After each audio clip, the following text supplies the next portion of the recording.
Well, good morning, everybody. What an event this is. I'm thrilled to be here, especially as you heard. I graduated here in 1960, from here in 1964. Now, the math nerds among you are going just like that. 1964, that's 53 years ago. That guy's got to be over 70 years old.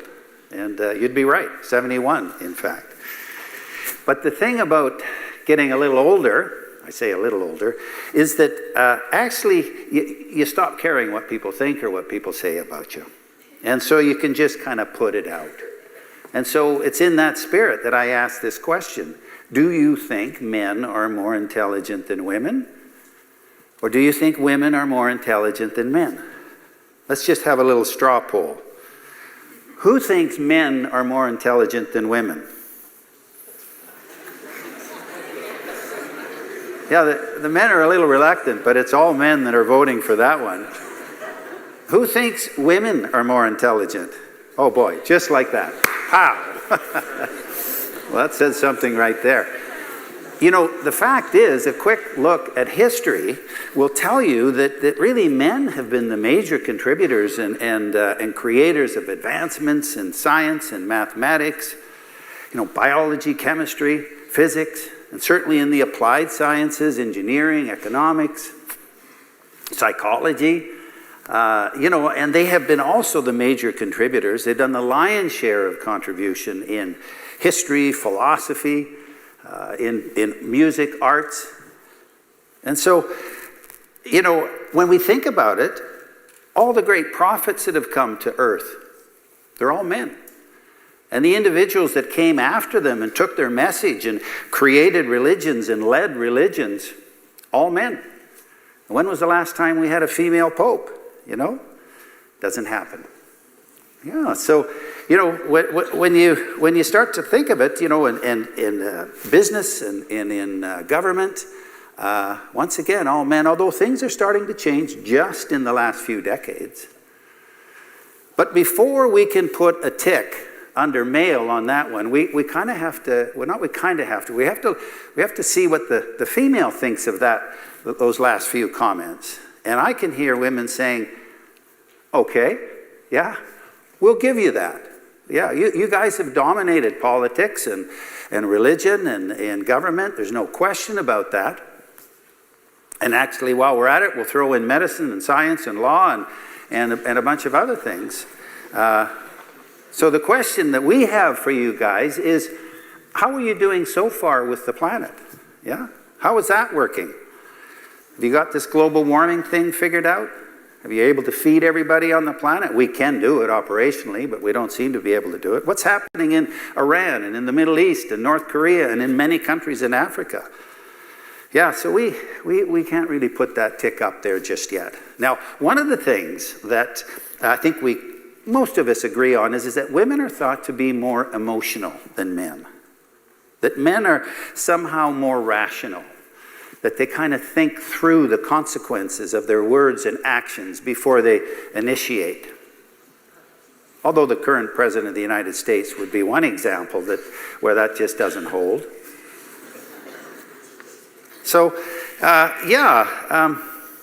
if men are so rational, and that women tend to come more from their feelings, and we'll reflect on it later.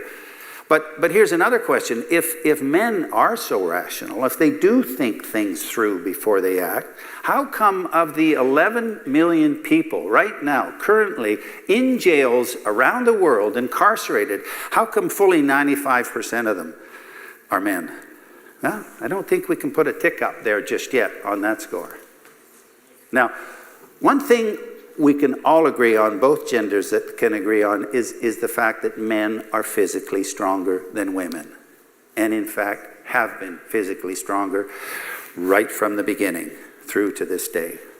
And so before the atom was smashed and the books were written and religions were created, before music and language and fire, when we were really literally crawling out of the swamp 6 million years ago, that one biological fact, that is the superiority of male physical strength, has given the male the ability to control and at times dominate the situations in which they are in. And it has set the tone. It has actually framed, formed, and maintained this relationship that has existed between male and female since the very beginning. So, it isn't really about intelligence. It's actually about physical strength. And that's been going on for literally millions of years. And in actual fact, if your criteria is the survival of the species, well, you'd have to say it's worked. We're flourishing, so men became hunters and gatherers and protectors and worked outside of the home or the cave with sticks and stones. And the women worked inside the home, bearing children, raising children, preparing the food. And so we have these different roles forming up, different ways of living our lives. But in actual fact, we do have the same levels of intelligence. Now, if we go back actually to the time of Christ, there were literally but 300 million people living on the planet at that time, less than the population of the United States. So plenty of room and spaces, resources for everyone. Food, although we still squabbled a lot then as well. And it took 1,800 years to go from 300 million to 1 billion people. 1,800 years.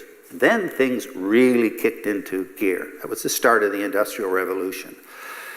It took only 100 years to go from 1 billion to 2 billion, 1900, and then only 60 years to go to 3 billion. And you know where this is going. You've seen the numbers. Today, 57 years later, we are at 7.5 billion people on the planet. So whatever is going on in the earth with all the issues and all the creation, all the wonderful things and all the not so wonderful things, the dominant overriding issue that is going on in our world and will be for the rest of your lives and the rest of the lives of your children is this massive explosion in population, which means a huge change in living conditions. And it also means that you and I, living here right now, are going to have to make changes in our life in order to survive. Darwin told us this 150 years ago. He said, adapt or perish. That's it. 2 choices. That's all you've got. And so, we ran into a situation in the in 1800s, late 1760s, where the world's population doubled, just like that. And so hence came the Industrial Revolution, which is basically a chapter in history of a group of people trying to find ways to survive this incredible growth. And today it's the same thing, and that's how technology is here to help us to survive that explosion. Now, really, the human beings, survived, not only survived, but flourished. And you know the history.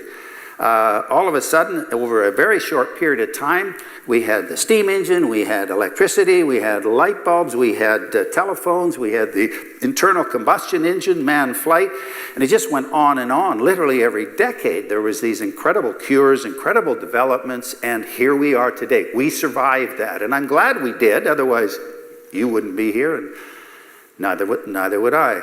But there are some consequences to that kind of expression of humanity when it's trying to survive. And one of those consequences is that the education system in the early 1800s, totally controlled about men, filled with young men and young boys being taught, students, then went on a massive training, literally 250-year training exercise in developing our intellects. And we know that it worked. We survived as a species. But one of the side effects is that we succeeded in producing generation after generation of intellectually overbuilt but emotionally underdeveloped males. And here we are today. We have books that we read that, men are from Mars and women are from Venus and never the two will meet. It's got a lot of humor, but also a lot of wisdom. And the main point of view put across is that men come from their intellects. They lead their life from their intellects. They see things intellectually. That's how we create these inventions and these creations in order to survive. And women come from their heart. They express their emotions. And so, a man today says, emotions? Feelings? You want to talk about that? It's complicated. It's confusing. It's disruptive. It's very messy. Oh my God, she's crying. What the hell am I going to do now? Well, here's a couple of thoughts, or a few thoughts that I've picked up about emotions and feelings along the way. Feelings without words convey context and perspective and understanding. Feelings help us to understand without words the other person's point of view. Facts, hell, we forget facts all the time. But you know what? You never forget a feeling. If I had a piece of yellow cedar here in my hand right now with that sweet and pungent smell, and I took a sniff, just like that, I would be filled with memories and feelings and sensations of my father. And he died 65 years ago. Just like that, immediate. Facts go in and out of here at the speed of light. Feelings lodge, and they cue us and instruct us for the rest of our life. This is starting to become actually a much more important dimension than I think males have thought for a period of time. So, not only that, feelings... If I think about facts for a minute, I'm 6'2", I'm 220 pounds, I've got blue eyes, I'm bald, I have white hair, and the meniscus in my right knee started to bother me about 2 months ago. You think though that set of facts is of any assistance to me right now as I'm speaking to you? It's not only of no assistance, it's really of no value to me. The other thing, or the last thing on this point, is that feelings precede thought. Feelings generate motion, activity, institute or initiate behavior. Actually, feelings are the source. We call it emotion. This conference is about drive. Drive originates here. We can direct it, we can frame it, we can schedule it, we can time it, we can focus it up here with this intellect, with this central processing unit, but it originates here. So, that being the case, if you look in the dictionary under the word smart, what you'll see is quick-witted, grasps concept quickly. It says mental power, mental strength. And really, that's a description of this central processing unit. It's a description of your intellect. It processes data. And if you look under the dictionary, in the dictionary under the word intellect, it says the capacity for thinking and reasoning as distinct from feeling. Two separate functions.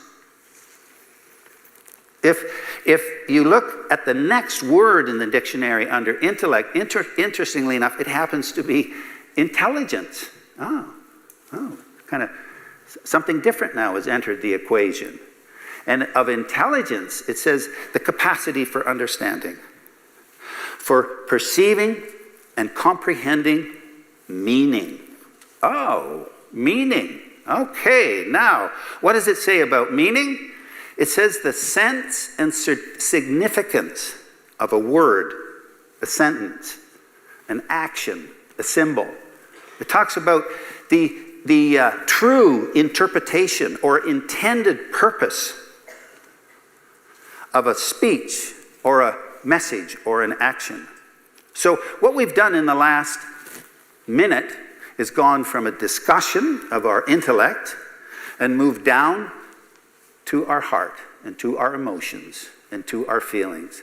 And the thing is, when you combine those two aspects of yourself in the right amount, at the right time, in the right way, you actually create intelligence. You create meaning. You create insights. In fact, you create your intelligence, your meaning, your insight.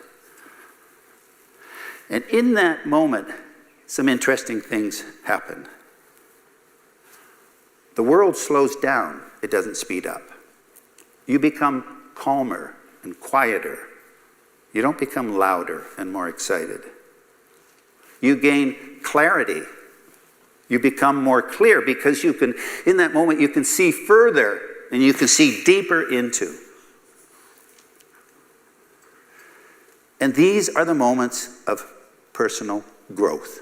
These are the moments of growth in your maturity, in your intelligence, and in your confidence and self-confidence in you and the world around you. So these are important moments. We have this body.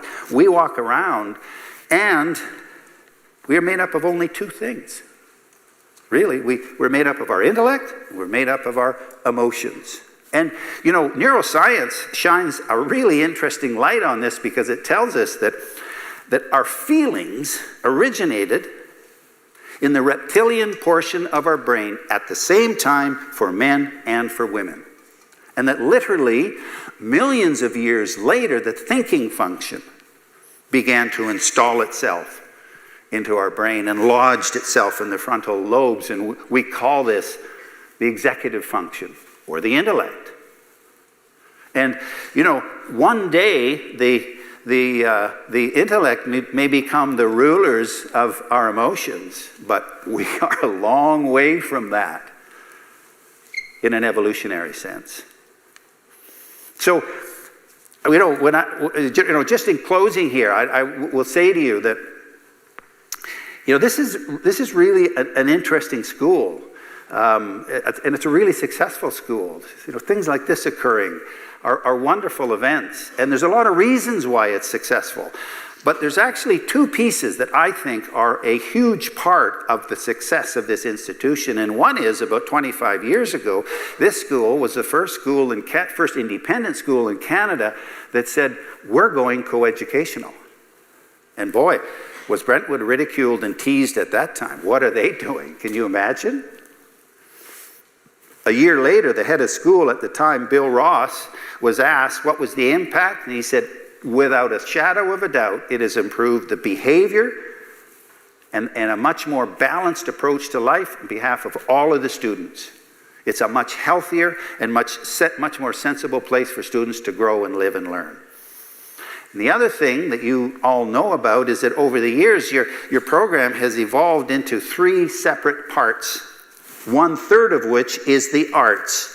1/3 of the resources, 1/3 of the facilities, 1/3 of the energy and effort is devoted to the arts, which is a specific initiative to develop this aspect of the human being. And that's what makes this place so alive and so highly functional and such a great place to live and learn. So I would leave you with one challenge, and I would say, talk about this, talk to your house parents, talk to your teachers, talk to the head of school, and say, if we're so comfortable being on the leading edge, well, why not take that 3rd step and begin to include in your curriculum courses which specifically address the issue of a healthy and highly functioning balance between emotions and intellect. And in that way, we can secure this development of healthy, highly functioning, and successful adults. So I got to thank you very, very much. It was just wonderful to be here, and just a great experience to be able to talk to you about this important topic. Thanks very much.